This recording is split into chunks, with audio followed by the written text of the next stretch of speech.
शादी एक बहुत ही पवित्र बंधन है और माँ बाप की ये आशा होती है कि जब उनके बच्चे बड़े हो जाएं तो वो अपने जीते जी अपने बच्चों की जिम्मेदारियों को पूरा कर दें। इसलिए माँ बाप अपने बच्चे के भविष्य को किसी के भी हाथ में सौंपने से पहले कई बार सोचते हैं और अपने अलग अलग तरीकों से उसकी परख भी करते हैं ताकि उनका बच्चा सुख समृद्धि और शांति के साथ जीवन व्यतीत कर सके। और दोस्तों, यही बात ना किसी भी माँ बाप के लिए सबसे बड़े सुख और सबसे बड़ी शांति की बात होती है।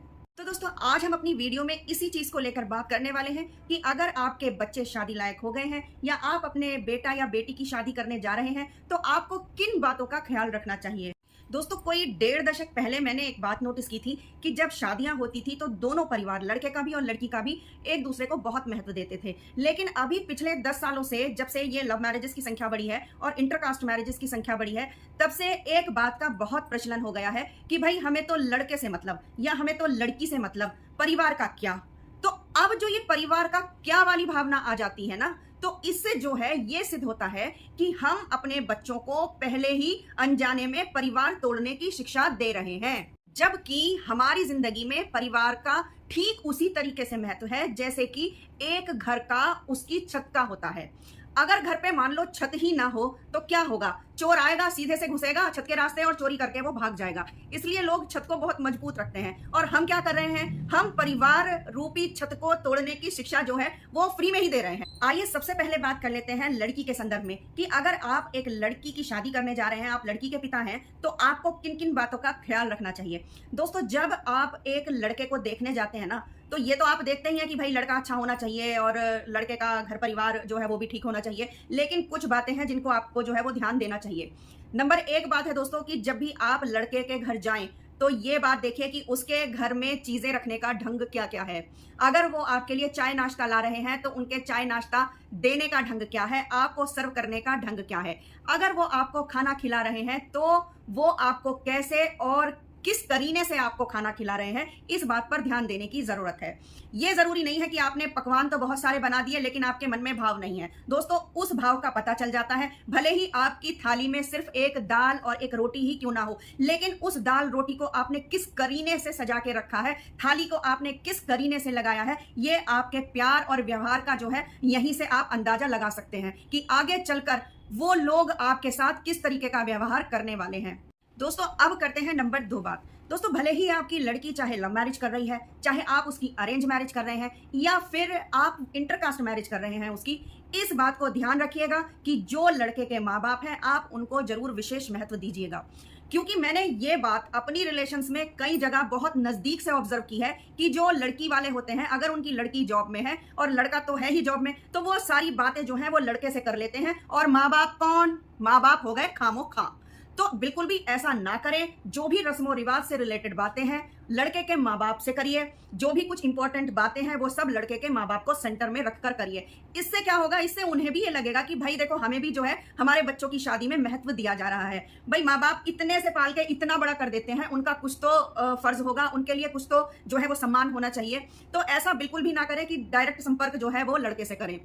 इससे एक सकारात्मक माहौल भी बनता है और जो खुशियां होती हैं वो एक अलग तरीके से आती हैं। तो इस बात का विशेष ध्यान रखिएगा कि लड़के के माँ बाप को जरूर पूछिएगा। दोस्तों, इस बात का ध्यान रखिएगा कि जो घर में आप अपनी लड़की की शादी करने जा रहे हो वो घर आपके घर से हैसियत में 21 ही होना चाहिए, 19, 18 या 17 नहीं होना चाहिए। यानी कि इस बात का ध्यान रखिए कि जो सुख सुविधाएं आपने अपनी बिटिया को अपने घर में दी हैं उससे ज्यादा ही सुख सुविधाएं या उसके बराबर सुख सुविधाएं उसको ससुराल में मिलनी चाहिए, तभी बात बनती है। दोस्तों, पहले की बात और थी कि जहां लड़की को किसी भी खूंटे के साथ बांध दिया जाता था, किसी भी घर में शादी कर दी जाती थी तो वो बेचारी चुपचाप पड़ी रहती थी। लेकिन आज का माहौल बदल चुका है, वातावरण बदल चुका है, सोच बदल चुका है। आज आप अपनी बिटिया को ऐसे ही किसी घर में नहीं दे सकते, आपको इन चीजों का ध्यान रखना पड़ेगा, नहीं तो बिटिया को जिंदगी भर इस बात का दुख रहेगा कि देखो हमारे माँ बाप ने हमारे लिए कैसा घर देखा है, कम से कम अपने बराबर तो देखते ही। तो इस बात का जो है वो जरूर ध्यान रखना है। अब बात करते हैं दोस्तों लड़के के संदर्भ में कि यदि आप अपने लड़के की शादी किसी घर में करने जा रहे हैं तो आपको किन बातों का ध्यान रखना चाहिए। वैसे तो दोस्तों पुराने बुजुर्ग बहुत सारी चीजें बताते थे, बहुत सारे सिम्टम्स बताते थे कि भाई आप सामने वाले को देखकर बता दें कि उन लक्षणों को देखकर कर बता दें कि ये लड़की जो है हमारे घर में निभाएगी या नहीं निभाएगी। लेकिन यहाँ उतना सब, क्योंकि वीडियो तो बहुत लंबी हो जाएगी, तो मैं यहाँ पर थोड़ी सी चीज़ों को रख रही हूँ। दोस्तों, अगर आप एक लड़के की शादी करने जा रहे हैं तो लड़की के घर में जाकर आप एक बात देखिएगा। एक तो वही कि उसके घर में चीज़ों को किस तरीके से सजाया गया है।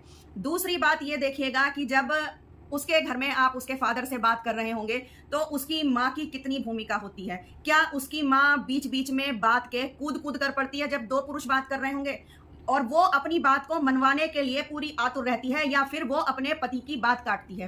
तो यहाँ पर सावधान हो जाइएगा कि जिस तरीके से माँ का बिहेव है उसी तरीके से लड़की का भी कहीं ना कहीं वो बिहेव होगा ही होगा। हो सकता है उसका बिहेव अपने बाप पर जाए, लेकिन बहुत सारी जो छाया पड़ती है वो कहीं ना कहीं लड़की के ऊपर उसकी माँ की भी पड़ती है। दूसरी बात, अपने लड़के के लिए लड़की देखते समय इस बात का ध्यान रखें कि आप जब लड़की देखने जाएं तो ये देखें कि भाई उस घर में उस लड़की की बुआ के साथ और फूफा के साथ कैसा सम्मान हो रहा है। अगर उनके साथ सम्मान अच्छा हो रहा है तब तो कोई बात नहीं, बुआ खुश है तो कोई बात नहीं, इसका मतलब उसकी माँ अपने रिश्तों को लेकर चलती है। अगर उस घर की बुआ को आप सहमा सहमा देखें, चीजों में अलग अलग होते देखें, तो समझ जाइएगा कि आपकी लड़की को किनारा करने की ट्रेनिंग, आपकी घर की बेटी को किनारा करने की ट्रेनिंग वो बहू आपके घर में लेकर पहले से ही आ रही है। तो अब इस वीडियो में अंत में सबसे जरूरी बात सुन लीजिए कि जब आप अपने बच्चे की शादी करने जा रहे हैं तो बच्चे की ताई, चाची, बुआ, मौसी, इन सब का विशेष ध्यान रखें। इन सबके सम्मान और नेग का विशेष ध्यान रखें, क्योंकि यही वो लोग हैं कि जब आप परिवार में रहते हैं और आपको जरूरत पड़ती है तो यही बच्चे को प्यार करते हैं, दुलार करते हैं, और जरूरत पड़ने पर उनकी उल्टी पोटी सूसू सब साफ करते हैं। तो इन लोगों का क्या होता है, इन लोगों का एक विशेष जुड़ाव हो जाता है बच्चे के साथ में। और जब उसकी शादी होती है और बुआओं को, मौसियों को और चाचियों को, ताइयों को जब एक विशेष सम्मान दिया जाता है, उन्हें उनका नेग दिया जाता है, तो उनके दिल से जो है वो बहुत दुआएं निकलती हैं। और वो जो दुआएं होती हैं दोस्तों, वो आपके बच्चे के जीवन में सुख समृद्धि लाने के लिए बहुत ही विशेष काम करती हैं। तो इस बात का भी जरूर ध्यान रखिए। भाई, अभी तो हम इन बातों को इग्नोर कर देते हैं, लेकिन पुराने बुजुर्ग इन बातों पर विशेष ध्यान दिया करते थे। और ये बात मैं आपसे ऐसे ही नहीं कह रही हूं, इनमें से कुछ बातें मेरी खुद की आंखों देखी हैं और कुछ बातें मैंने अपने जो मेरे बड़े बुजुर्ग रहे हैं, मेरे नाना जी, मेरे दादाजी, मैंने उन लोगों से सीखी हैं ये सब चीजें, या मेरे फादर से सीखी हैं कि भाई जब वो मेरी दीदी के लिए देखने गए या मेरे लिए देखने गए तो उन्होंने क्या क्या चीजों को ऑब्जर्व किया और क्यों वे उस घर में रिश्ता करने के लिए राजी हुए।